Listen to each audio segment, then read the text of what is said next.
Piling it on you, Bill. Bring it. What, do I have to wear it? No, you can hold it if you want. Well, are you going to use it for someone else first? Yeah. And it's more or less for the invisible people.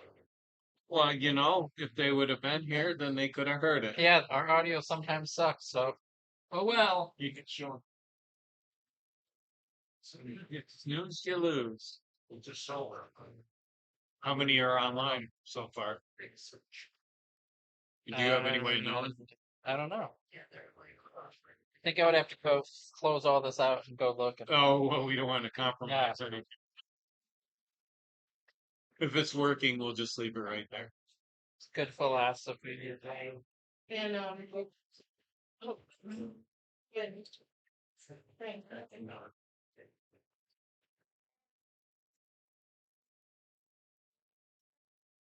Thanks.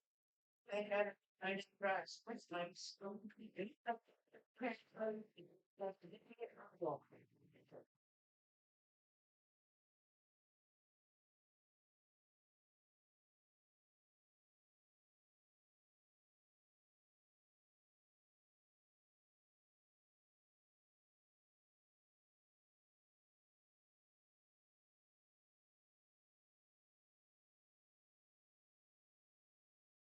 Like you're gonna probably need this seat. I'm gonna do this.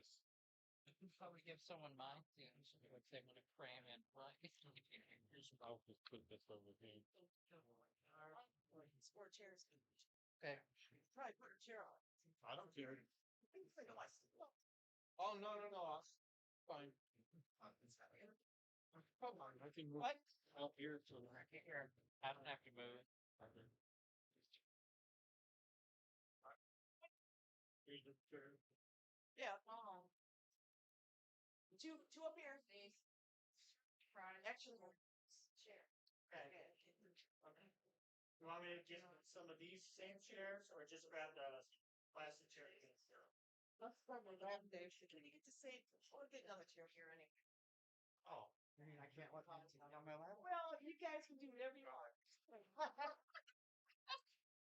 I see no evil. Feel like we're not.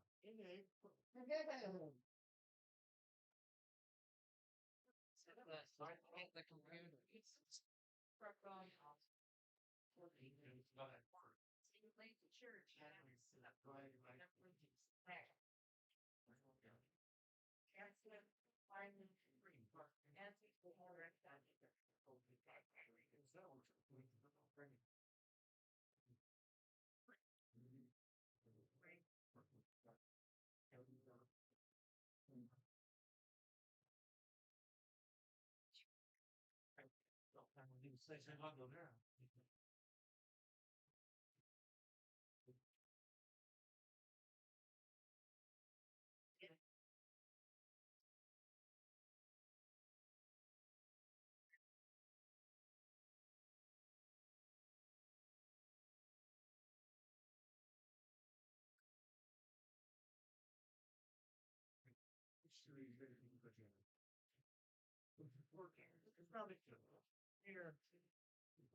I do need to get out at some point. No. Unacceptable. Put it right over there. You will be right in front of the camera. Let me see. All right.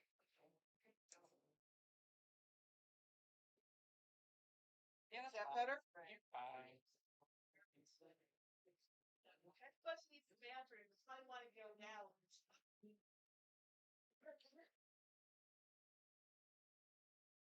Put that on my head. I just want to look at that. It's gonna be like a 3 hour. Oh yeah.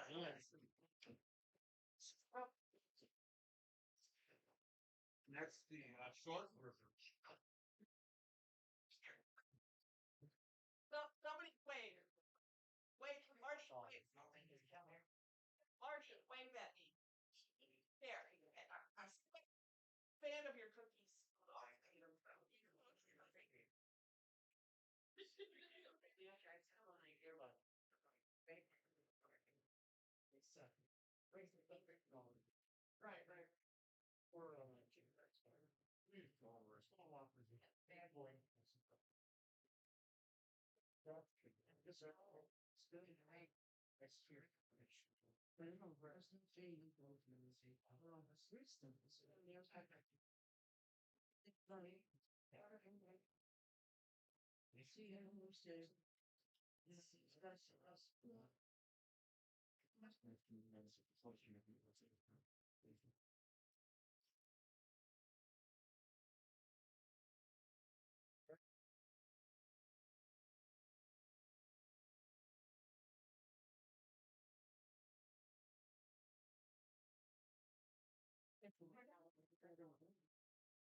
Good evening, everyone. Boy, do we feel cozy in here. So, my name is Trevor Wursler. I'm the president of Blackbrook Audubon. We are also joined by our other volunteer board members, Marianne Wagner, who's out there. She's our vice president. We have our person for publicity, Lori White, that kind of spreads the word and does our hush wing. Yeah, we can have Tony come talk too. But just kind of giving an idea of who's here. We also have Becky Donaldson, who will be here shortly to introduce our guest speaker for the night. But here we go with Tony, our liaison for Lake Metroparks. Just hold that in front of you. Hold it in front of me. All right. How you guys doing? All right. First off, welcome. Thanks for coming. Look at this, standing room only. Good job, guys. I do apologize that you were in the smaller room. There was a little bit of a snafu, and we have a portable planetarium being used for a bio club in the big room. So we could move that in here. So, but you guys have all the beautiful taxidermied birds around you now. So that's good. Um, so yeah, I am the liaison with Audubon. So if you guys are ever in the park, you have any questions about birding or anything, you can come to me. I'm usually out there birding too. I think I've seen a few of you out there birding. I also will have this up at the front desk if you're at all interested. This is our 2023 birding flyer. We have some new birding programs this year, including a couple of evening programs. If you guys want to do some birding in the evening, sometimes we're working during the day and can't get out in the morning. So feel free to check this out. And yeah, I think that's about all I have. Sorry again for the cramped quarters, but it is what it is. No, we can deal with it. We'll deal with it. We're adults. All right. So, this is where I just sort of make some brief announcements about what we did, what's coming up, things like that. And some of that stuff I don't have information for, so I have to rely on the other board members here. So, our IBA walks have been at the Mentor Marsh, and our last one was not in December because we had our Christmas bird count instead. And I was looking for an update on that, but I hadn't got the text of the official numbers. Anyone else have info on that? No. Cool. It was a good time. It was a standard Christmas bird count. It was cold and blustery, and we had to work hard for our birds. So we didn't do it last month, but this month, January 22nd, is our IBA at the Menor Marsh, and it's just down the road from the Wake Robin parking lot. It's the fourth Saturday of every month at 8 a.m. Sunday. I know when I'm going. Fourth Sunday of every month. And then that will actually be changing in the spring to a new location. So look forward to that. We are in need of a hospitality volunteer to help coordinate our drinks and snacks when we're here at the meeting. So we have some leads, but we're looking for anyone that wants to help out. And also, I have a sign up for. A sign up board somewhere. And we are broadcasting on YouTube so people at home can see, although the connection looks a little spotty. So everyone that sees this later at 10 o'clock at night, thanks for sticking around because I don't see it streaming right now.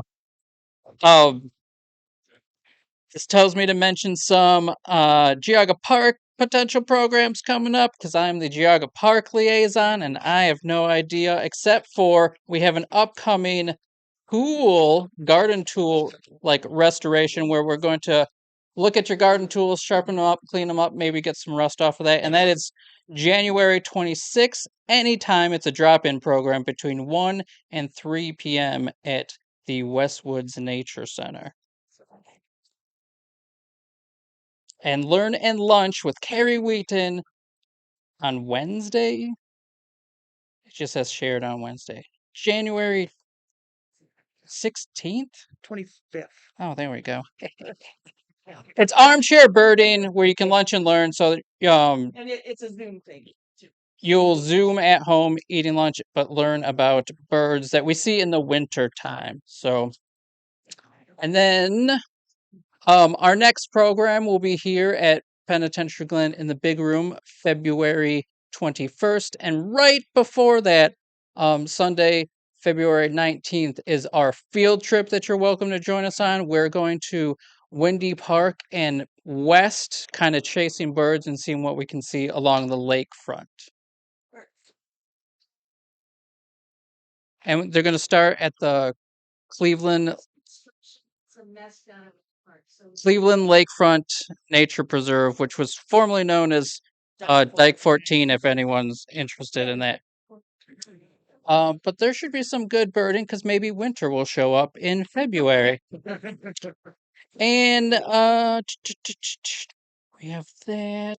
And the next meeting here at PG is about native plants and home landscaping for promoting insects and birds. And our other thing we have is our door prize raffles.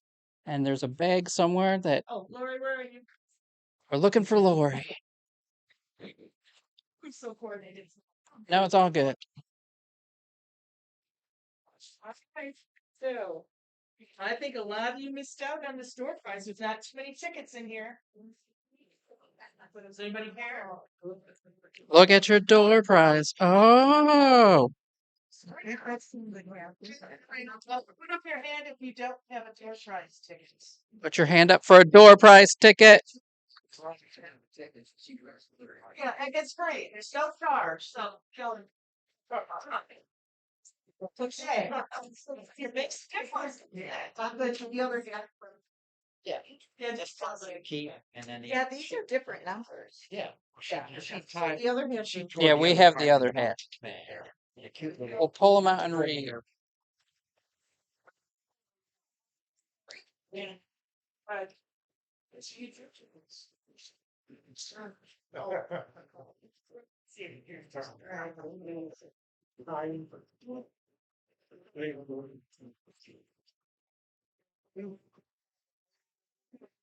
And after all this buildup, I built got to some prices. Right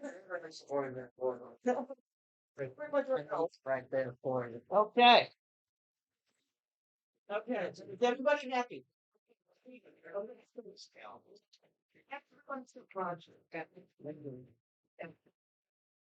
So our choices are a little mug here, or I got 2 page a day calendars to earn about. Were donated to, well, everything's donated to us. And do you have a ticket? No.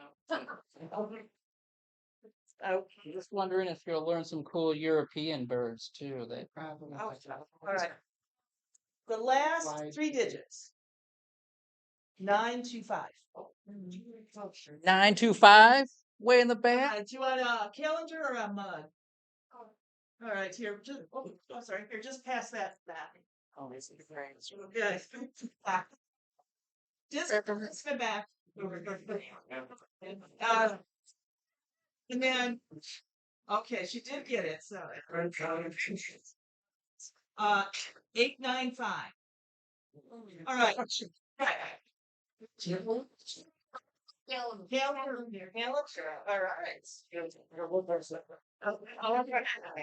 I can grab it.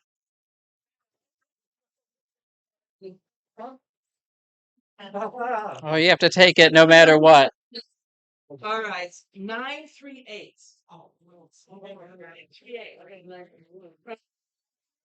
Seriously, Roger, is that you? Yeah. Oh, all right. All right. Thank you, everybody. And then we have a member request, Mary Huey, to make a brief announcement, but she's talking to Pat right now. So, Mary Huey, calling Mary Huey. Hi. I am in the process of organizing a field trip. No, you're good. This will pick you up. I'm good without it, but oh, there. So I'm in the process of organizing a field trip to Sugar Island down north of Mosquito Creek in mid-April. And I'm doing it on my own because I couldn't get Burroughs to organize it and I couldn't get Blackbrook to organize it. So if you're interested, get in touch with me. It'll be a weekday. It'll be the middle of April. I'm sort of thinking the 14th maybe, which is a Friday. And it's a how would you define it? It's a reworked Oh, natural area. Restored, yes. It's a big wetland restoration project in the old Tamarack Swamp area north of Mosquito Creek Lake. And we were down there last spring and we were riding on a wagon and couldn't use our binoculars, and we still got 35 bird species without really being able to bird per se. So I want to go back down there. It'll be walking and it'll be about 1.5 to 2 miles total walking, but it's flat. And you will need rubber boots because we have to ford the creek probably. So other than that, let me know. all right, Mary, keep us updated with your info and we can post that on our community webpage. You can. Okay, and for longtime Blackbrook members, we had some sad news on Friday. Cheryl Ray passed away, and she was a former president of Blackbrook Audubon, the Burroughs Nature Club, and she was very involved with environmental things around here. So just want to pass that along. Once again, I'd like to thank everyone for coming in person, the people online that will see this later. But now I'm going to turn it over to Becky Donaldson, and she will introduce our guest. I need to stand somewhere. Nope. Hi, guys, gals. Great to see such a big turnout tonight. I'm excited to have Bill Zawiski here with us tonight. I've known Bill, I don't know, professionally probably a couple decades now, but he inherited this mess of the Marsh salt fill. And, he wasn't even born when that salt was. It was. Okay, he told me what year he was born. And then let me also tell you that he's worked for the Ohio EPA for 34 years, so he has a lot of experiences under his belt. He also loves the gorge and the Cuyahoga River, so that is his love. But I'm really excited to have him talk about the Marsh salt fill remediation project tonight, and what a great success story. So let me turn it over to Bill now. Well, thanks. Well, thank you. Yeah, I'm gonna turn the lights off. Maybe. I know it's hot. Well, over the next 3 hours, we're going to have a lovely tour. So, as Becky said, I've been involved on and off with parts of the marsh since I started at the agency, but for all the previous people, I have outlasted them. And I didn't start out as the project manager for this. The person who was got promoted, and right before all this stuff was going to start, he's like, "Guess what, Bill? You're now the project manager." So, yay! It's a cool story that comes from a sad story, and understand it's not a perfect story.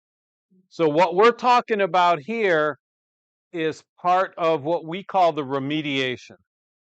So, we need to look at this going before 1966, when Osborne dumped all that salt there. We had a marsh that was a forested marsh. The salt went in, it was no longer a forested marsh. We will never, ever 100% reclaim what was there previous. So we are trying to do the best we can with the stuff we have. And so that's kind of the story we're going to share, because it's all about partnerships. There is no way any one individual group could have done this. It's all about working together. So if we go backwards, I was 2 when things started getting dumped there. That was prior to Ohio EPA existing. It was prior to US EPA, which started in 1970, and prior to the Clean Water Act, which was 1972. So all of this activity was what we would call pre-regulatory. There was a Clean Water Act, but it was not the same one as what we considered a modern one. It was a little lamer in its enforcement abilities. In the 80s, things started getting sampled more. So we start seeing this legacy of folks sampling, including Lake County has done a ton of sampling here, and other groups have done sampling. So when we look at Ohio EPA's involvement, there have been numerous times where they tried to address the issues there by throwing stuff on top of it. And we'll talk a little bit about some of the way creeks were redirected. But Ohio EPA in the mid 2000s, things started breaking out again. And at some point, where is that critical moment where someone has had just enough and they said, yeah, we can't go on like this? And that would have probably been in the mid 2000s. And Ohio EPA started doing what we call phase 1 and phase 2 assessments. So we're asking questions. Phase 1 assessment in our world is asking questions and then writing a report, kind of like a history survey. When you do the phase 2, you actually start poking holes in the ground and looking at what's really there and defining things. So we did all that stuff, and then began the attorney battle. And so, like, well, I'm trying to not say mean things, but let's say there was a legacy of sites across this area that had impacts from Mr. Osborne and the Osborne Company. I was actually the state's witness for the East Branch chagrin. So I spent 3 or 4 days in trial because someone else retired and dumped it on me. In 2019, this is why I should probably retire. In 2019, we, Ohio EPA and the Ohio Attorney General's office, signed a consent decree. And we'll talk a little bit about that, but that's our formal way of legally closing things out. So let's take a look at some aerial pictures. Has Dr. Chris or Becky ever talked about the history of the marsh here? Because that's way cooler than some of this, because you get to see some of the same pictures, but you get to see the restoration story. So we're talking about the first part of what will hopefully be a restoration story. We're talking about the remediation of, you're talking several acres in a very large area. So really, this is a tiny space that did a lot of damage to a very large area. But in 37, you can see this is all the marsh, and this is trees. And so Blackbrook, I don't know if you know anything. You ever heard the name Blackbrook before? Yeah. This is it right here. And so let's watch. So I kept that circle the same, and I tried to keep the pictures the same in my moderate skills. There's no GIS here. This is just me cutting and pasting. We go to 1951. So you can still see the valley of the brook. and you still see forested area. In 1959, so a lot of the surrounding area is also farmland. So the marsh itself was never perfectly pristine because once the settler type people, that would be us, that came here, we started doing things that were impacting. I mean, nutrients, all that stuff was running off still into the marsh, but it was this event we're talking about, the salt fill, did not happen yet. So that's 59. Now we go to the next one I could find was 73. So remember, 66 is when things got placed, and it was really just that period of 1966. A couple of months, someone was contracted to get rid of some waste salt, and what better place to put it than one of the largest freshwater marshes on the lake's coast? So this is the salt. And the creek is here, it's piped, it's filled in, and it's still going here, and you can already see all this is, we call that death. So there were immediate impacts because the salinity on a bunch of plants that are not used to salinity does not end well for the plants that are not used to salinity. So you have this now legacy because this is never going away. Depending on, we don't really have accurate records of the volume, but we're talking, I mean, 130,000 or more tons, give or take. Where did it come from? It came from the salt mill. It was all waste salt. Salt. It was so stuff that was off, we would call it like off spec. And they're like, hey, where can you get rid of it? I got a place. So Osborne owned all this land.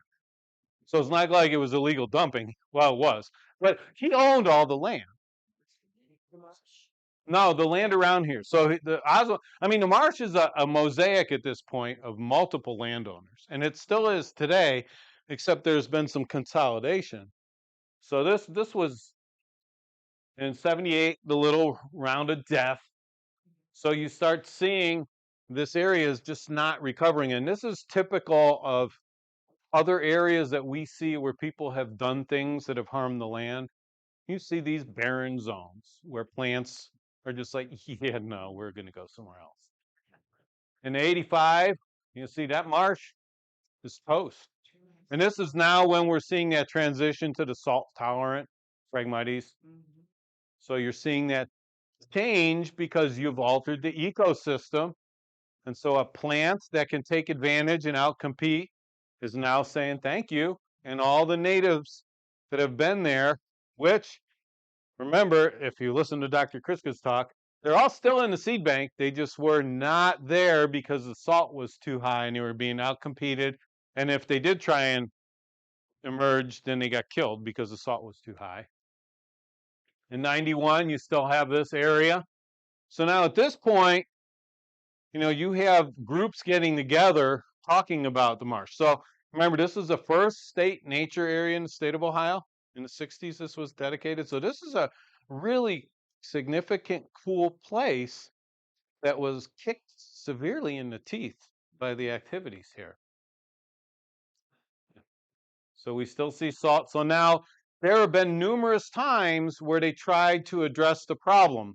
One was culverting it, because if we culvert it, that salt will never get into the creek. Then they tried to cover it with ash. That made it even better. And so finally, they rerouted, because all this stuff is just blowing out here in the marsh. It's been rerouted now here. Okay, so that when we talk about our ongoing ecological arguments, we'll eventually focus on what to do with this creek. In 2000, what better thing to do on the lower part of a fill than build a bunch of frickin' houses? They built these in fill. Now, who owned the land? Osborne. And the city ended up authorizing the plat to build those homes there. So some of these folks, when we'll show you some, will forever have their houses on a nice mix of fill. What does that mean? That means, well, it means a bunch of stuff. So in 2004, we can still see this area. So this is actually, so now The salt fill was this whole area. This was where the brook was. This is all the salt fill. So it's here. But in 2007 and now onward, the museum really took an active role in the restoration of the marsh. And so that's when we're starting to see this story change, because we have isolated.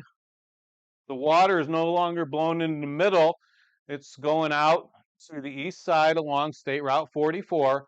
So we've tried to isolate, not we, others, the the flow, so it's not getting into the center of the marsh. And now the museum is really starting to invest, and all the partners associated with that.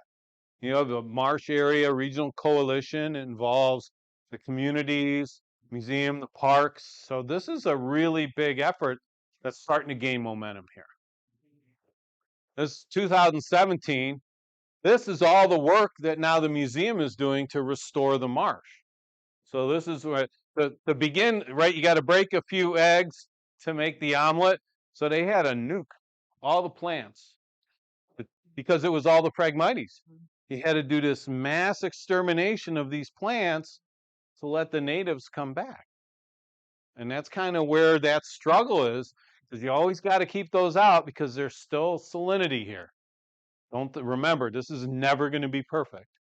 Even if this fill was never there, us in de-icing salt, we have actually changed the salinity of Lake Erie. We've raised it enough that there's a species of red algae, which is a marine kind of thing, that grows there because we don't want to slide into other cars and crash in the winter. Wimps. But, I mean, so that independent of any of that, we're still ourselves having impacts to these areas and will continue to have impacts. But you had this massive impact, which was this big plug of salt that was never going to go away. So we're, at this time, we are in heated legal battles, which I must say are not fun. Because it's like, get more information here, get more information here. And luckily, the whole group at the agency, in partnership with the Attorney General's office, were able to kind of continue to battle on. During the time we were ready to go to trial, and that's when Mr. Osborne died. So that all got postponed for a little bit. And luckily, we settled, because we were ready to go to trial, and they settled. And we'll talk a little bit about that. And this is 21. So now we are ready to begin. We have our settlement. We're ready to start talking about how are we going to do this. But you see, continued. Now this is restoration now. So these are plants that are more of what would have been historic to the marsh that is part of the restoration. So remember, remediation that I am going to talk about is digging the crap out that was in the marsh. The restoration is trying to restore some of that natural ecology to the area so that you get all the other things like birds, since you're a bird club, birds that come back. Now I have a life list, and I have my state of Ohio bird list on the kitchen, so I do it too. I'm sorry. I have bluebirds in my yard. We moved to Hiram, and the coolest thing was I knew we were somewhere cool when I looked out my backyard, and on the fence I saw bluebirds. So now we have bluebirds and hummingbirds. They're spicy, aren't they? They fight more than my kids did. If we go back to the 80s and take some pictures of what the marsh looked like, this is some of these erosional rills. For anyone that's ever used any water quality monitoring, this is a antique of an antique, and we still have them. We don't use them anymore. I don't even know if we could fire those things up. But anyway, this is all that nastiness that is ultimately ending up in the marsh. And this is that, what we're seeing is the top of the last attempt to try and close it. Of course, it didn't work. And erosion, because we don't have any grass, you're eroding away. So nothing's really going well. This is that pipe. So the original, remember, we'll put a culvert and then put salt on top of it. Nothing bad can happen there. So this is that culvert. Now, eventually, when they redirected it, they did crush this. And as we did the remediation, they were pulling chunks of this pipe out. So they found the pipe. If you walked inside, and so one of our guys, this is probably mid 80s, one of our guys and their consultant, who's actually a professor at John Carroll, it's my first PhD advisor. He was Osborne's consultant. But this is all salt. So good thing it's not getting into the creek, huh? Every time someone, I mean, they want to do this with lots of crap. Let's culvert the stream and it'll make it all better. Well, experience has said that might not work always. One of the earlier people, Steve, that's a sinkhole, not Steve, but he's standing in the sinkhole. Steve's retired out in Kunut now, staring at bald eagles on his back porch. I know, it was when he sent me that first picture, he had like a tree with 5 bald eagles in it. I'm like, I hate you. So, but the sinkhole did not suck him up. But this was the top of the marsh. So there's different places that are sinking because, again, where's that water going? Water's going through into the pipe and eroding away. So now you get these sinkholes forming. Oh, figure.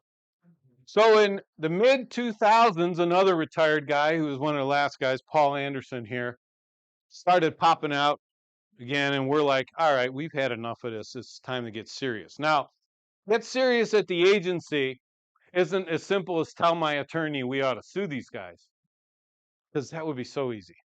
It is persistence, unrelenting persistence to get through our layers, to convince the attorney generals we have a problem, to get them on board, and then that persistence of grinding away.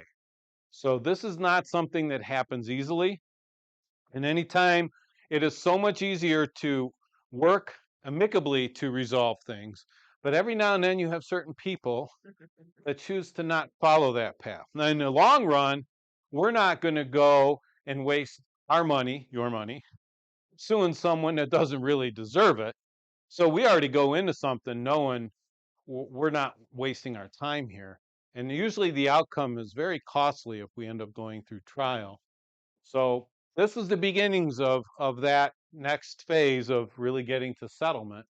And all this is the salt crap coming out here. That's where it's ending up. So remember, this is right at the beginning of the severe talkings that the Marsh Coalition is having about, well, let's fix it. Well, we gotta here. And all this, and you see this at not salt runoff like this. Usually the other thing we see a lot of runoff that looks like this is slag. I love slag. So slag is a waste byproduct of the steelmaking industry. So in Cleveland, we had historically a lot of steel mills, and they use this as road bedding a lot. So some of it is so spectacular, it is this creamy white. And I can go on Google and I can identify slag outbreaks. I find them in parking lots. If you ever go down in a parking lot and see this big white, like fuzzy thing in the middle of a parking lot, that's slag. They use slag as a parking base. Oops. So anyway, we went forward and we're doing all this work. So remember I said we did some assessments. One was like the history report, which we called the phase 1. And the second one was the poke and where are things that we call the phase 2. So this is a diagram from Ohio EPA's phase 2. This red line at the time is where the salt was. Now remember, all these dots are where we poked holes. It is not perfect. Again, you're making interpolations of where you think things are because there is no way we have fiscally enough money to do this. So you're doing the best you can. You just do these transects. The blue is where ash was placed. Someone dropped a beer. And then the ash, remember, was placed over it. But look where these houses are.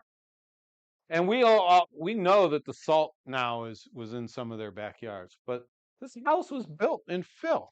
And we know that because this sump keeps burning out because it's pumping all this crappy water through there.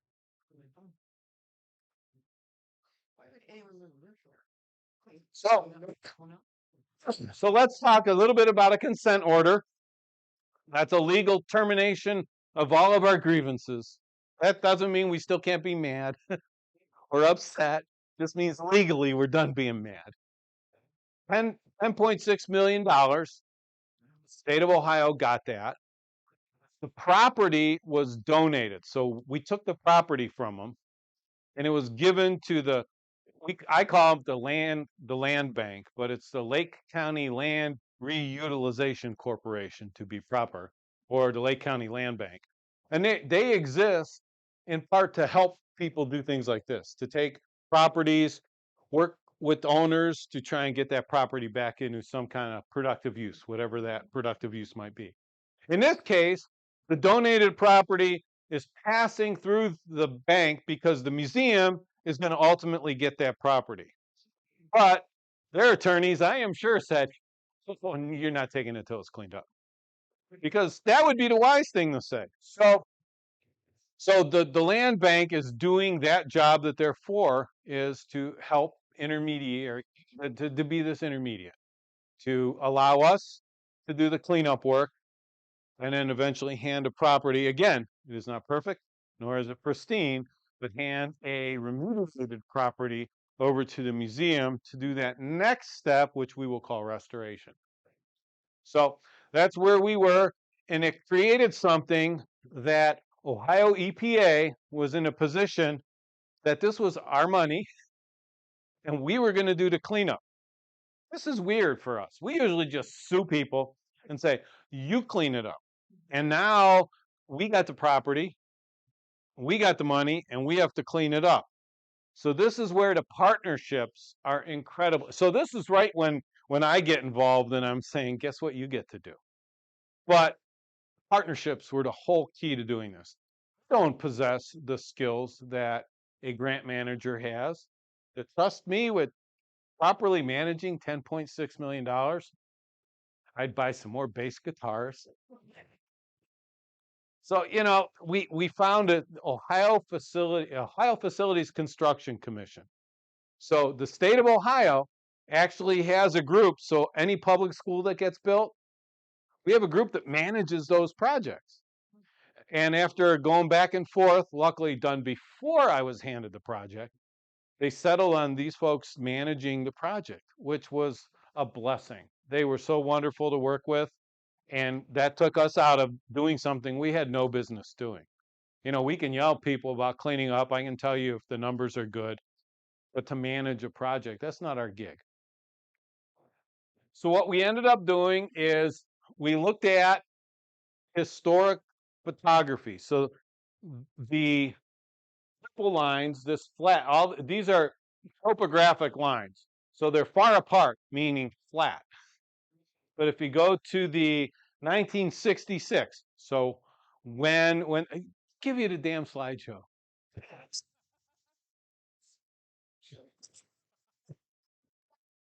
I'm sorry.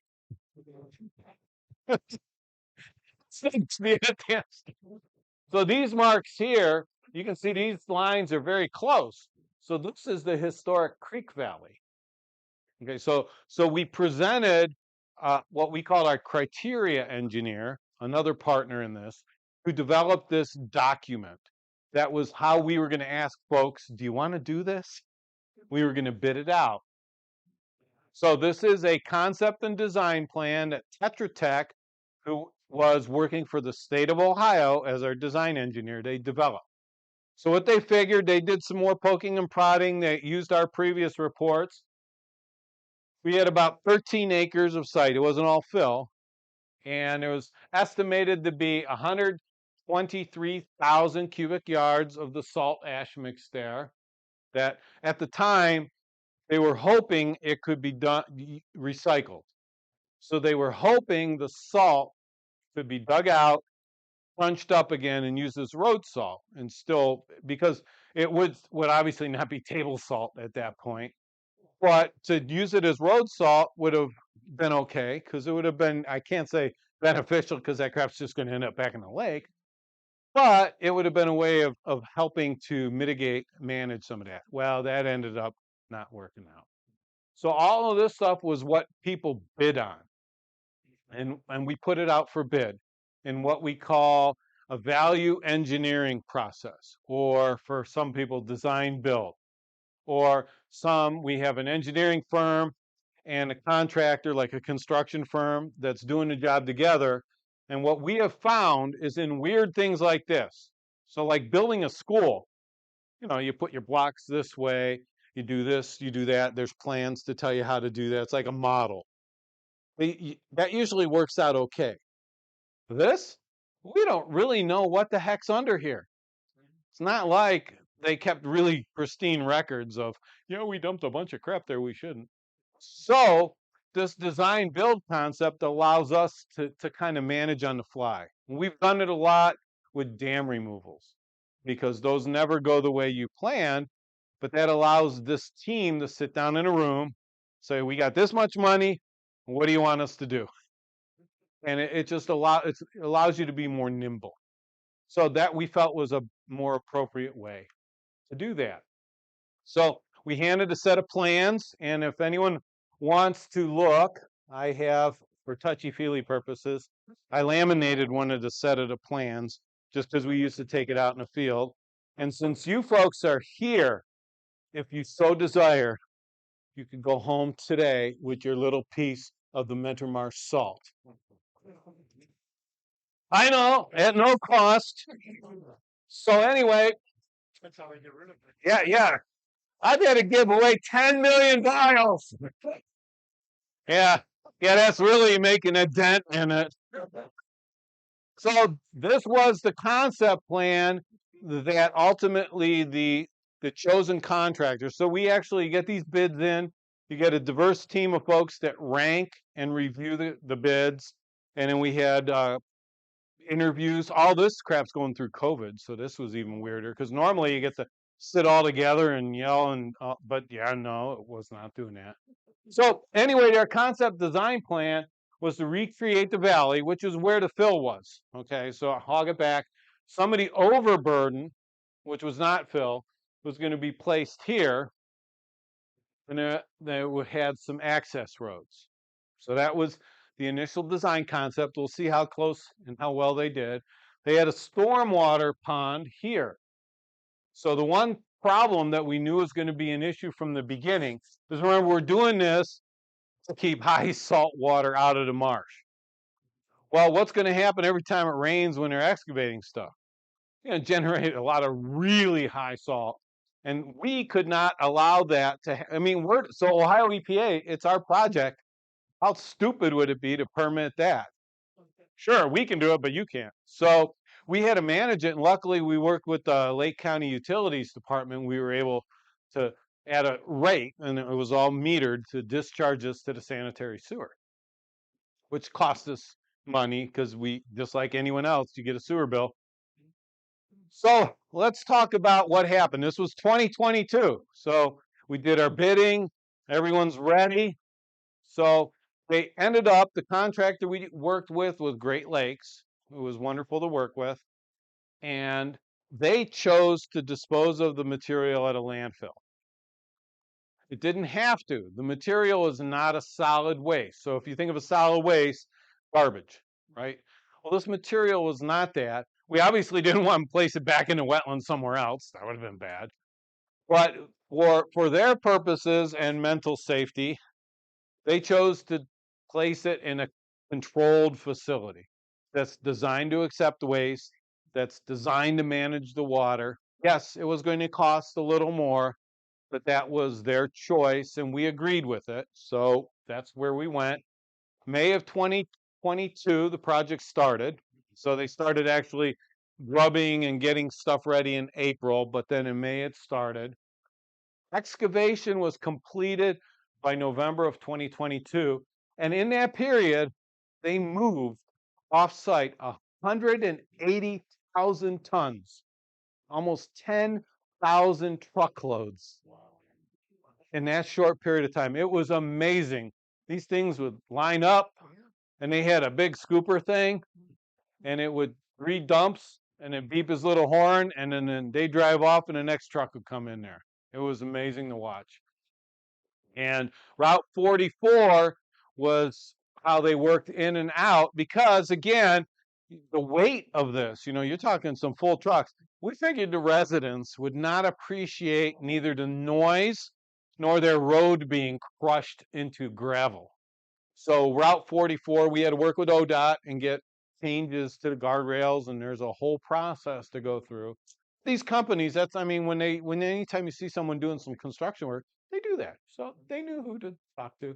So anyway, those are some of the numbers, and that was kind of cool. So that's a lot of material being taken out. So I'm going to share some pictures of things as they progress. The one cool thing that was decided was we had a company come out twice a month during the project time, and they had a little droney thing, and they would fly over the site, and they had, one day I was walking around the site, and I saw a lid of a 5-gallon bucket, and I'm like, oh, someone left it there. I'll be a good boy and pick it up and throw it away.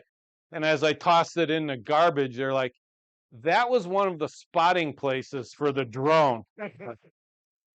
Well, you should have put extra a drone here. So there was, yeah, don't touch. Hey, dummy, don't touch it.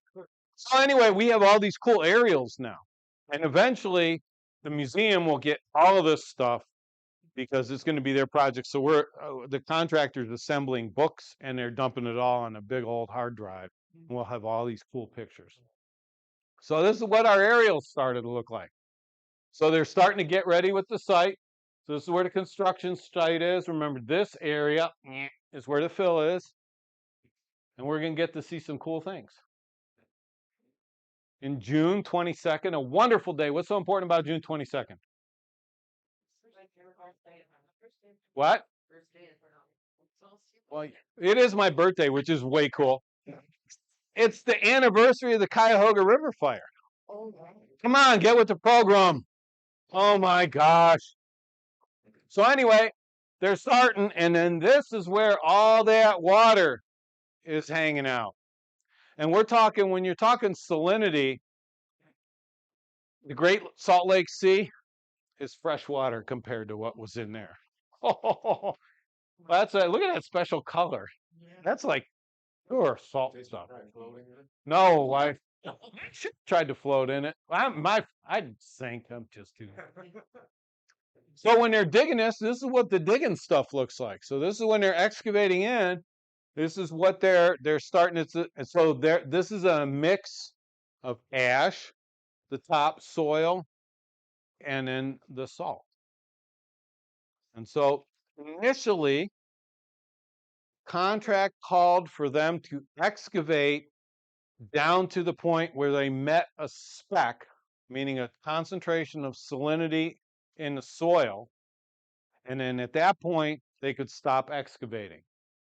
So if we look here, because I was cool, because I was a project manager, I get to walk around.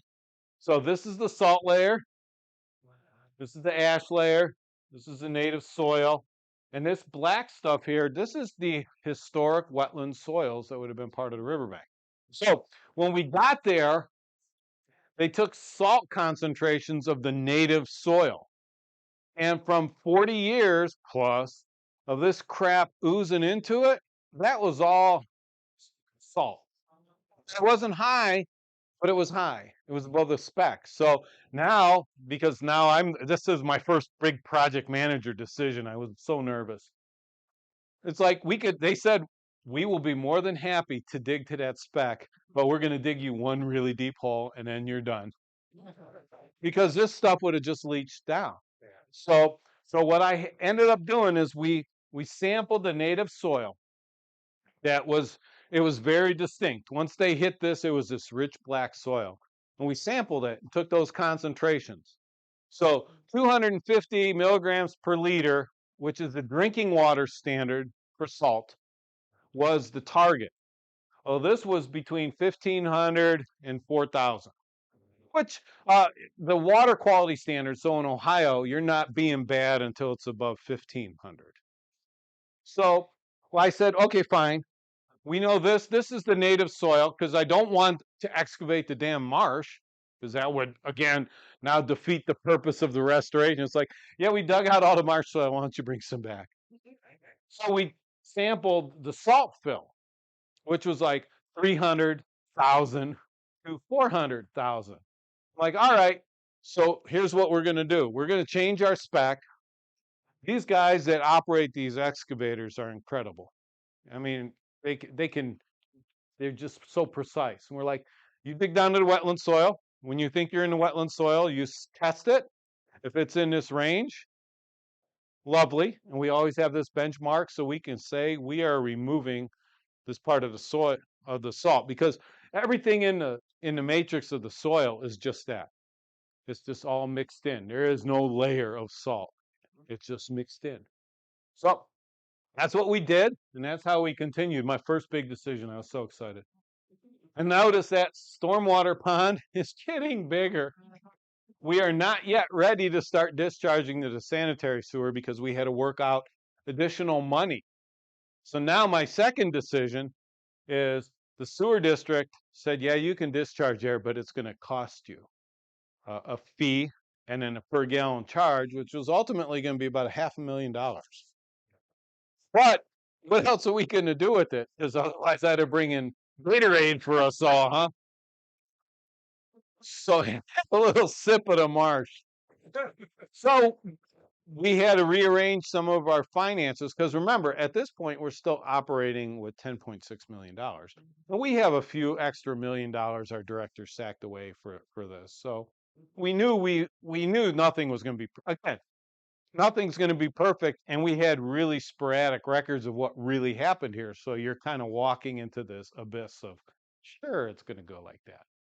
But they're starting to excavate.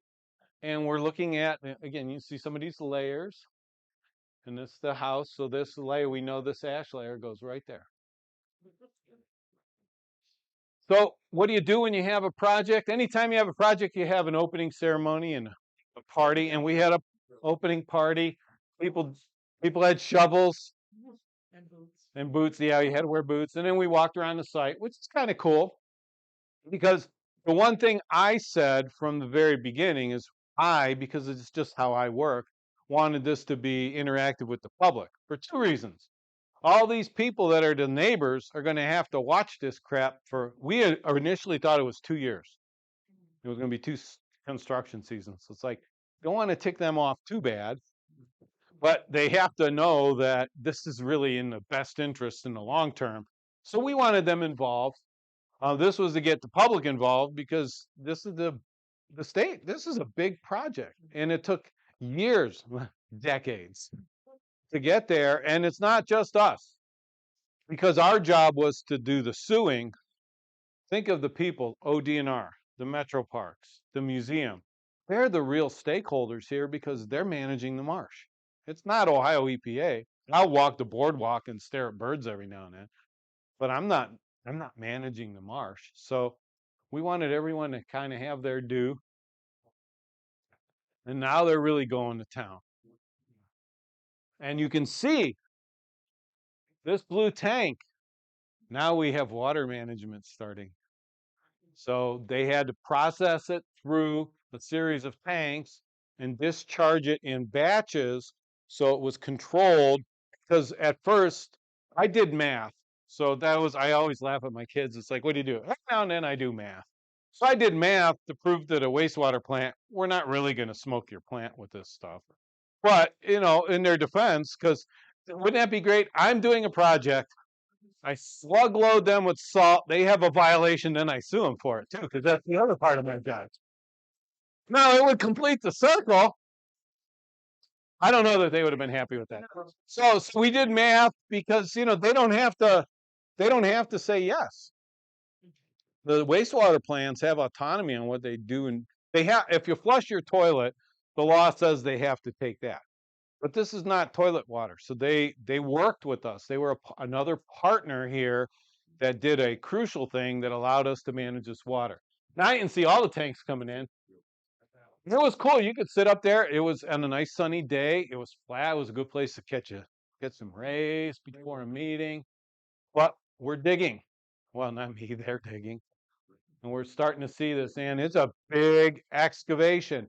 When you're thinking of that, then you're talking to these folks, and they're like, yeah, this isn't even the biggest one we've done.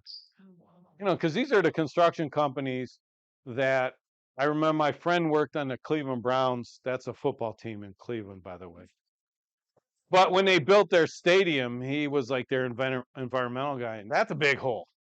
I remember the Cleveland Indians, now whatever they're called now, but when they built that stadium, because that was a big hole. So these are, companies like that are used to doing big holes. August, we continue on. So these little trucks, well, little big trucks, would move stuff around so that these things could dig it up. This, where's that damn excavator? I think this one, the bucket was like over 6 feet tall. It was huge. And you think about that, how tiny that is compared to something like a strip mining bucket. I would just pick those things up. So there's another view. So this is their hogging out. So the marsh, we're right here. This is our working face. Now the cool thing is our pond is almost shrunk. That is wonderful. There's our water management. And this is the trucks coming in, lining up. This guy digs 3 dumps on a regular truck, and he's off. And that's September. So like I said, water managed for this whole thing. Without that, this project would have really been a creek. And it wasn't a good creek. Because what else you do? We were thinking about that. It's like, how in the hell we can't permit it to discharge back to the marsh? Because we can't, that's not going to happen. Another way is we could permit a discharge at a controlled rate to Lake Erie, because that has a whole different way of looking at the dilution and modeling. It's like, that's probably not the wisest thing to do either. So we were really limited in cost, because this was the cheapest option. Anything else was going to be way more expensive. But we started digging so that you can see that's the face they're working on. Those guys are hanging over there. They can dig to that layer. I mean, when he excavated the salt layer, there was no salt underneath that. That was just cool. September 14th. Now, what's going on is these are at grade. So now we have excavated here. So you're starting to see the grade. Remember this picture? They're starting to develop that. Our pond is almost dried up, and our actual working face is right here. So we have shrunk the size of the pond. Initially, we had to collect all the water from the site. As time went on, the whole plan was to shrink the area that drained so we don't have to haul as much water. So initially it was going to be costly because there was a ton of water. And as time went on, we were generating less and less because our area was tinier that we were actively excavating from. And that ended up being about the size of our storm pond at the end. And it just moved. It just moved with the excavation. So we were really having a lot less. But these guys were at this. Now, if it rained and it got muddy, they couldn't excavate. So there were times where, so remember, we're talking 180,000 yards in a couple of months. They were not excavating every day. So just think of the amount of material. I mean, it's just, we go out and they had pictures of these little reports and just the volume that they moved. It was cool. So we're looking at this. Now this is all grade. So this is that. So we know the property lines are this fence. And we know there's salt here. So remember I said this was not going to be perfect. The only way to get, we tried to buy some of these properties and we're unsuccessful. So the agency actually did look into that, and that just wasn't going to work for us because it would have been nice. Well, it would have been really nice if they were never built. But to buy these, which the agency looked into, and that's the only way we could have got this material out. So there is still salt, even on our property, but we couldn't do a wall. Because now you have the potential structural instability of someone's backyard falling in and get pissed off. So the little engineer people that do the math, this is the slope that they said was okay. These are these reports that every day they tracked. And this is what the landfill got information on every load, how much, and how many loads. So if you're looking at, this was October, so this one was actually October 14th. At that point, 7,700 loads, truckloads. Just that week, they did 565. And also on this time, so now money, we're talking money. Well, these other things happen that all of a sudden gas prices we were talking diesel. We were talking like $6 a gallon for diesel and tire costs. Why in the hell tire costs went up?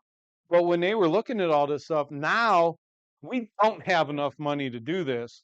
So our chief fiscal officer had to go back to the state controlling board to get permission to use more money, which they were willing to do. And they briefed the controlling board. So we were able to get a couple $1,000,000 extra. But again, it's a risk. There is no guarantee. So we had a set pot of money. And if we ran out, then that's all we can do.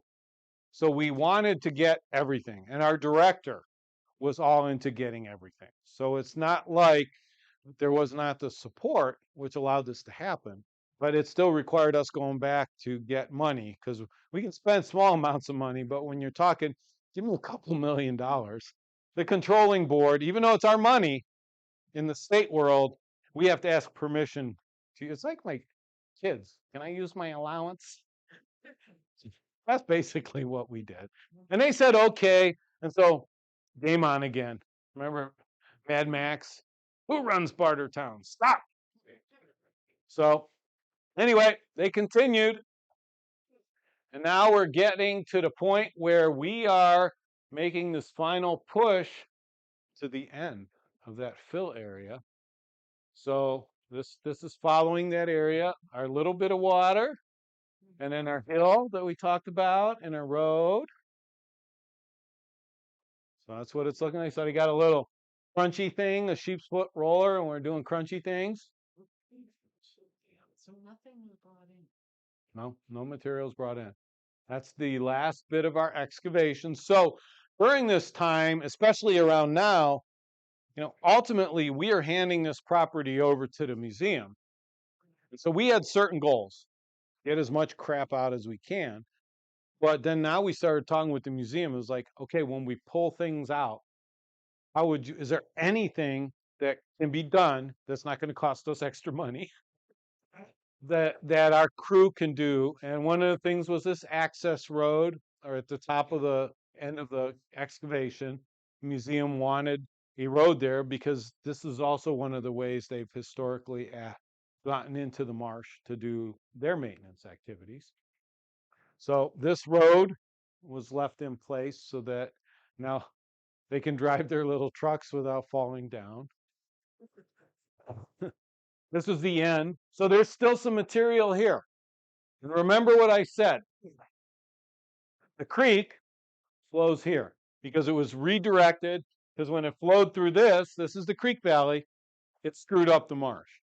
So you can still see it ended up here. So there's a plug here that is keeping that creek going this way. So our next discussions, and this will be, the partners, is we can talk science. All right, what's the best decision for the marsh? And I don't know that. I don't know that anyone can say what it is right now, but I can tell you we don't want to open it up and then say, oops. Because, you get one shot like this. You get one shot to try and do something cool. Oops is not an option on these big projects. Little oops is okay. But a big oops, we can't afford that. And trashing the marsh again will be a big oops. So our next big decision point will be, once the museum has a property and works forward with the restoration, how do they want to do that? Because historically, the water's meant to go that way. It's not like we're fighting nature by shooting it this way, but there was a good reason. Yeah. But it was meant to go the other way. Is that the right decision today, knowing what we know? So this was the end of the excavation. I think this was one of the last times I was out there because I couldn't walk anymore. But it's kind of cool. So again, think 180,000 yards of material has been removed. To me, that's still in the short amount of time that they did it. I think that's So yeah.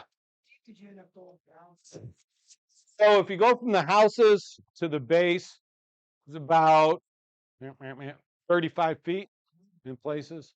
So along this area, the fall from here to the marsh, it's like a foot. It's flat because it was all flat. I mean, it's a marsh. It was flat. So the fall at the valley is very tiny. So parts of the excavation were different depending on where the homes were. So this is what our little design plan said they wanted to do. And anytime we do a project, this is the plan drawings, and we always say, give us the as-built. That'll tell, because every time they hit a bottom and said our excavation is done, they had to get their little surveyors in there and do their little survey thing. So there's live survey work going on the whole time. So this is representative of what they said they would do. That is what they actually did. So what we're seeing is this was almost identical. The actual volume of material was a bit smaller and a little shorter because they needed some in here. Because in this area, there was more trap than they thought. And so to keep the grade, they needed to put some material. But we had the overburden, and that was put back in to achieve those grades. So the whole thing, as I mentioned, and I'll continue to mention, this is about partnerships. There is no way that Ohio EPA could have done this on our own. We did not possess the skills. So the Great Lakes Construction Company won the bid, and they were wonderful to work with. The Ohio Facilities Construction Commission ran the money part of the project, which saved us. And then the rest of these folks were part of our group and our team, and it was wonderful. Because, I mean, a lot of times it's like I get yelled at a lot. I know it's hard to believe, but like you go to a landfill meeting because someone's applied to put a landfill. Who wants a landfill in their backyard? So at that moment in time, we are not the most popular people in the neighborhood. But when we're doing this, we were generally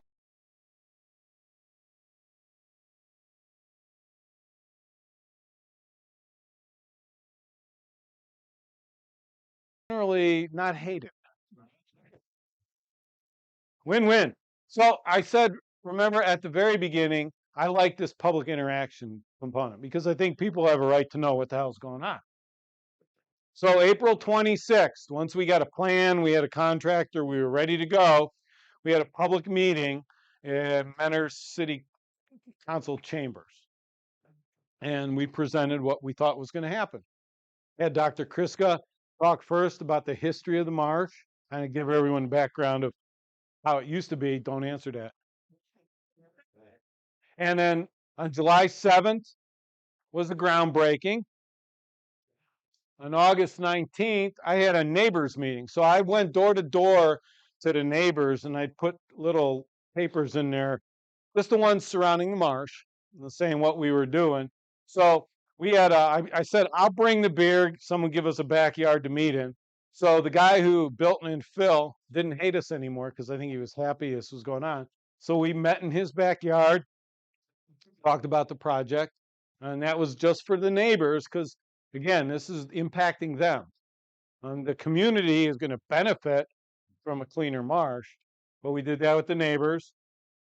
September 16th, we had a public open house, so we public noticed that so anyone could come and walk through the area of construction. So we worked with our contractor because obviously this is a live construction site and they are on the hook.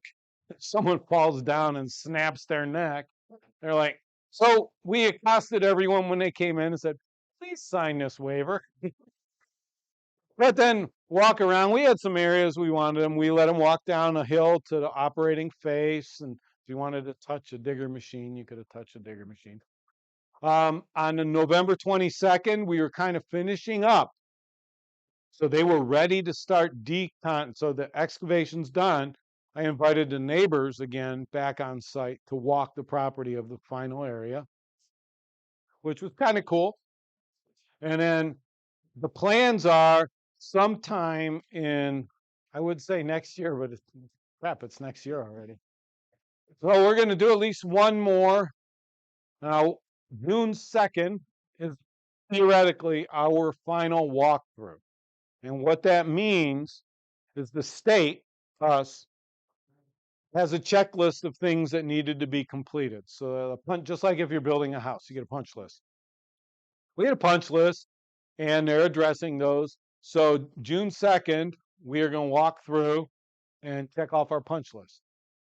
If the punch list is done and seeded, so the challenge here is going to be seeding. So Lake County Soil Water District has been out there making sure seeding's taken, because we don't want this to all erode again after they made those nice pretty side slopes. Once it's seeded, at that point we'll sign off on the project, and then it'll close our contract. At that point, it's up to the museum how and when they're willing to take the property, because that has to go through museum stuff.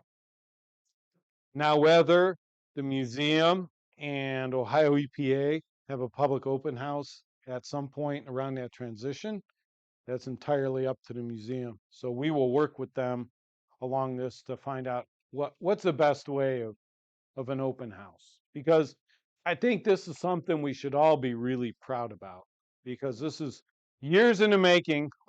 It was like months to do, years in the making. And when you look at the effort that was put in just a remediation. So once the museum gets it, now their job is the restoration. And then in the big picture, it is never going to be perfect, because what was done to it in 1966 was bad enough that there is never going to be a perfect recovery. Not like when my mom would yell at me in childhood. There's things I still can't get over. I always take my hat off when I sit at the table, because that would be one of my dad's things. Take your hat off. I can't get over that. Yeah.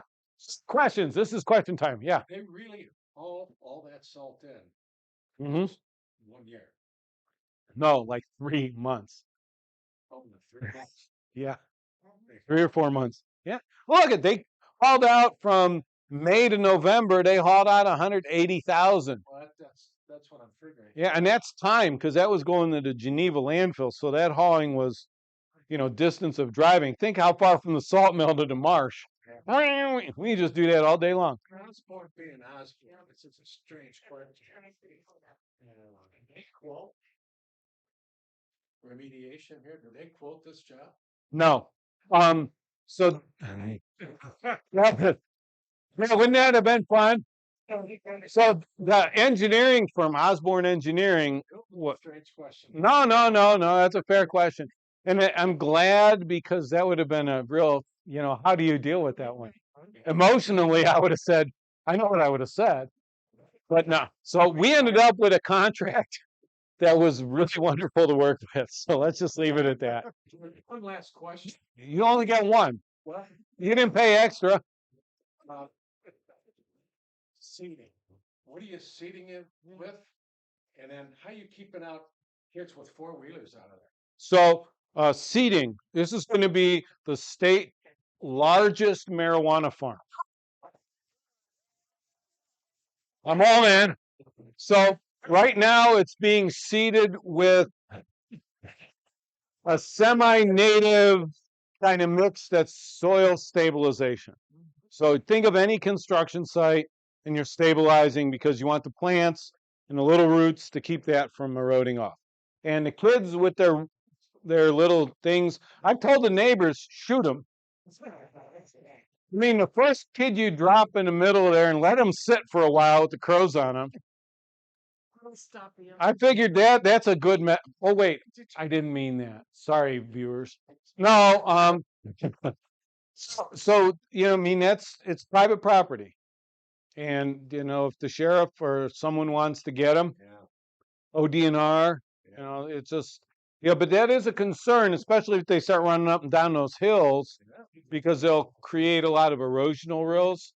So huh? They could put. We don't have cameras there. We could put cameras. I'm still a fan of shooting.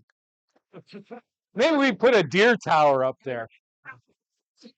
What's the complaint? We all love yeah.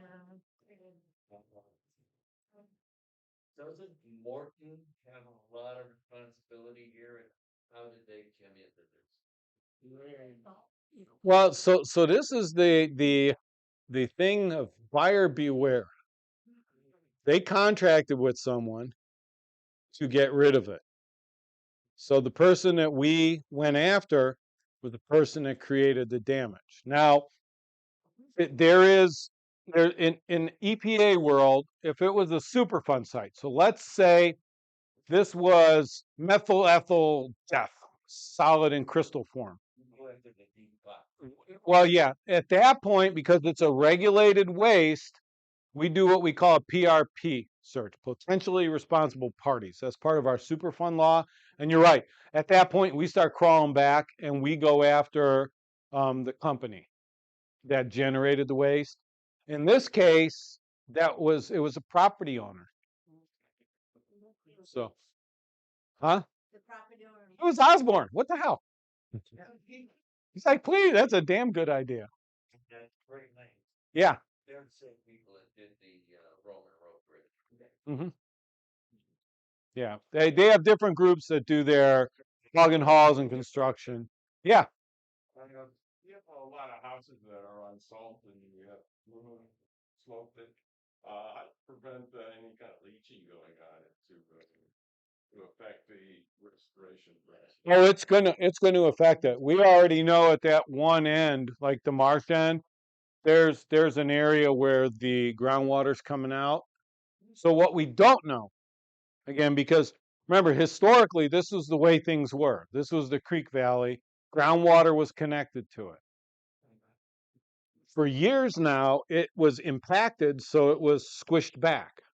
So when we cut it down, now we're giving that groundwater easier ways to get out. What's going to happen in the long term? But yeah, that's there. We've already had the company fix a couple of little slips. So we anticipate, that's why I said remediation not perfect. There is just no way that we could do a 100% perfect job here because we had some material in places we could not excavate. Maybe would it be feasible to collect the water some way, piping system, and then have it pumped out like what you did with the It's possible. Now you're talking long-term maintenance and these are so what we did, remember, was this big gross remediation, this mega activity. Could leachate collection be, let's say, the museum? Because Ohio EPA gives a lot of money to do these restorations. So, in other groups within our divisions that hand out this money, if water control is a part of a restoration plan, it is definitely something that would be evaluated. Whether it would be effective, costly, those are things that would get teased out over time. But yeah, it, the restoration component, water management will definitely be a part of that. Yeah. I live up along Headlands Road area. Okay. The north end of the Marsh area. Okay. And the salt trucks coming out of Morton Salt there, they're constantly dropping a lot of Oh salt. yeah. 44 there. It's flat. It's washing right back into the marsh. Is there anything I can run to keep that water? That would be ODOT and proper management of the material. So that kind of goes outside of our world. Yeah. At what point do you see the marsh actually being a marsh again? So that's a darn good question. I mean, physically, we have put it at the level, so now water can talk to water, right? So we've connected it. But when you're talking to plants and all that stuff coming back, it could be years. I mean, anything in front of, I don't know, 5 to 10 years, I would think would be pretty darn quick. But eventually there will be a marsh there. I think that's the long term, that's the museum's goal. It's part of the marsh. Now, how, yeah. Yeah. Will the vegetation be reflective of what's in the larger marsh. That's where that restoration, and we're 2 years away from even thinking about getting our next, well, the museum, getting the next round of funding, because we just finished this project. We got to see what the hell's going to happen, and then they have to develop a grant application to us, which may or may not happen this year, because you don't want to ask us for something that you don't really know the answer to yet. And so, in this case, patience is definitely something that we want to exercise, because this is not just a rush in and do it job. You've got rid of most of the salt. Yeah. So theoretically, the marsh should be, 10 years should be come back. Remember, I said it's not perfect, so we will see. We are giving it the best opportunity to restore that we can within the behavioral parameters that we had. Yeah. Did you look at the depth of the organic material there? Because obviously when that salt comes down through that organic material, it's going to saturate that organic material. Oh, yeah. And how it gets out of there is, the salinity is likely heavier, so it's going to stay there for. Yep. For nearly. But how deep is that? Do you have any idea? So that, I mean, if you want to think of how deep it is, that soil would probably be another 10 to 15 feet, give or take, until it hits the lake level. I mean, because this is all part of that lake train, remember? So, and yeah, there's going to be, but there's this rapid decrease in concentration. But yeah, it did elutriate, go through. But again, they gave us the option of one really deep hole.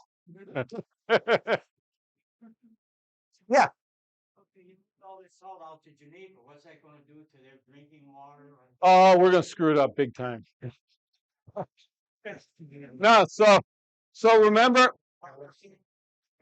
yeah, we'll send it to Pennsylvania. Would be give it to the Steelers. No. So remember what I said. The intent of the company was to have this cradle to grave control. It is going to a landfill. That landfill has liners and collects this. Then they have to manage the leachate, which includes all the other garbage junk. I mean, when you're thinking of a landfill, yes, this is 180,000. It is nothing compared to what goes into a landfill. So this is a dent in their, we call it their daily waste receipts. So they are geared up to manage juice that is generated, and they have to manage it because they're permitted and they're legally obligated to. So again, yeah, could we have put it somewhere else? Absolutely. Is this probably a best case scenario? Yeah. Speak why it's not going to Lake County landfill? Why it didn't? So for it to go to Lake County landfill, there would have had to be some things that would have had to be in place, a place to store it, and then the ability to take the waste. And at our schedule, they were not ready to do that. And we just didn't want it sitting around because there was no place for it to sit. Because if it gets sitting around, whose problem is it? It's us. So we needed that immediate transfer to another responsible party in the case of going to land, which would have been a lot less truck traffic. It would have been, it's not that we thought it was a bad idea. It's just the machine had to be in place to allow that to happen. It wasn't. And we were not holding this project up for that. So this is where, and our contract, that anything at the other landfill would have not had the same cap and all the same legal things that we got going on at the Geneva. So it just, in the big picture, I think it was the good decision. Could other things have happened if they were available? Yes. Yeah. Doesn't Morton Salt ever have to do another dump, or they're done ever doing that again? Ask them. So if they have to do it again, this is not 1966. So the way things are managed today are much different. and salt, when you're talking about to them in today's corporate world, that's 100,000 plus yards of waste that is profit that they dumped over to Hillside. They don't, I mean, good, bad, or otherwise, they don't want to waste their profits. So when they do refining today, they're getting pretty good at refining salt, depending on which methods they use. So, and they're digging crap up that's pretty darn pure. I mean, they're digging up the old ocean under the lake. So, someone had a question here. I just wondered, what Orton is doing now, are they still throwing away that much? I mean, if they are, it's going to a landfill. Should put it back in the tunnel. Yeah. Yeah.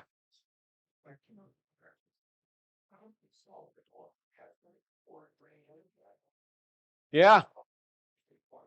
So typically what we do, like when we go out, so they have to have permits with us to manage the stormwater. And those are things that when our stormwater inspectors go on these sites, we like to see covered piles. Or that water, like we had a pond, it gets managed the same. We do not want that going straight out. It does. It occasionally it does, and then we write violation letters and we do stuff. We do our thing. We do the EPA thing. Any other questions? Oh, you. I didn't know you could ask questions. Yeah, go for it. It's not really a question. Oh, what are you gonna do now? It's gonna put the Marsh story on the Marsh Facebook page. Oh yeah. Already. That public meeting was announced there. If you didn't hear about it, our EPA can do their own press releases, but we're kind of a local way to convey the information that the museum is, what the next steps are. So if there's going to be a public party, we will announce it on the Marsh Facebook page. Because in the future, all the stuff at the Marsh is gonna be yeah, we're gonna run away, and unless we're asked to help. Yeah.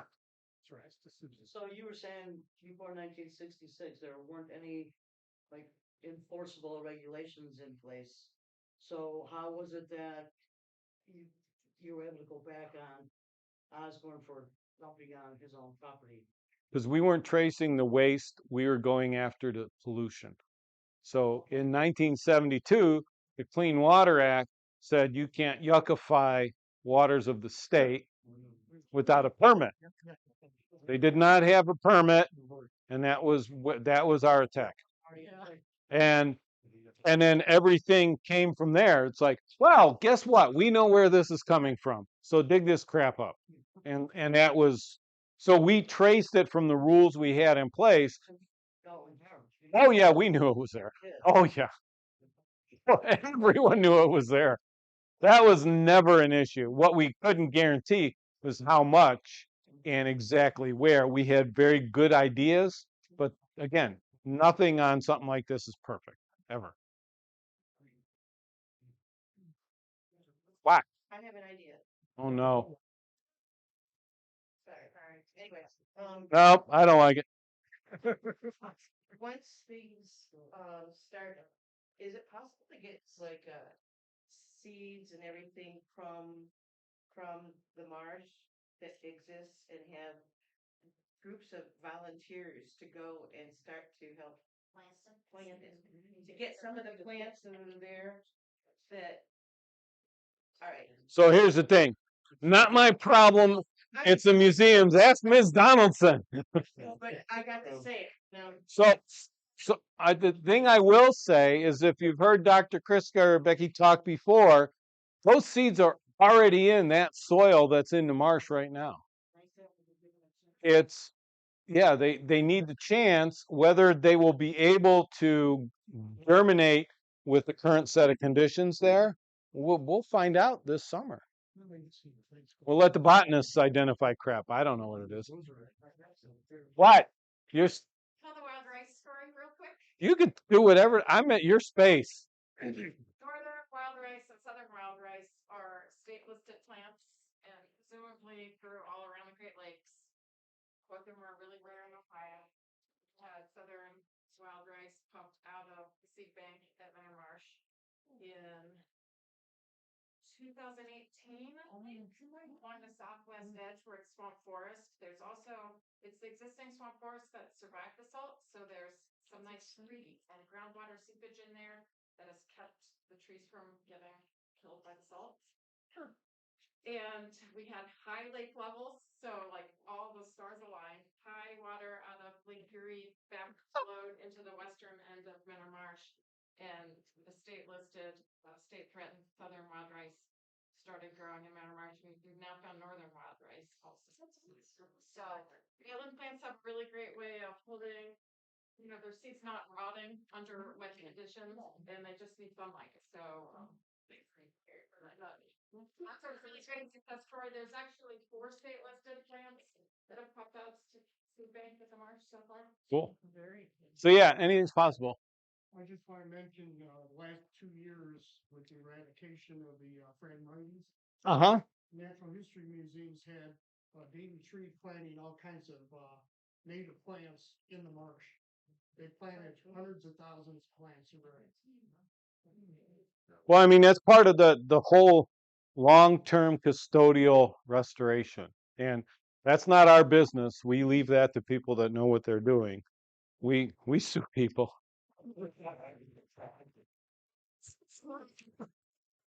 That's our business, and say you can't do that. So yeah, I mean, this has been an incredible experience, and I think just an awesome project on this resource. I think we step away. This is a nationally significant resource that we have here, and just independent of any of this other stuff, that is so cool. And so don't forget to take a little bit of salt home, because I still got to account for, it's like ticket sales. I had to get rid of 2 tons. So take some. Any other questions? This is like, okay, get out.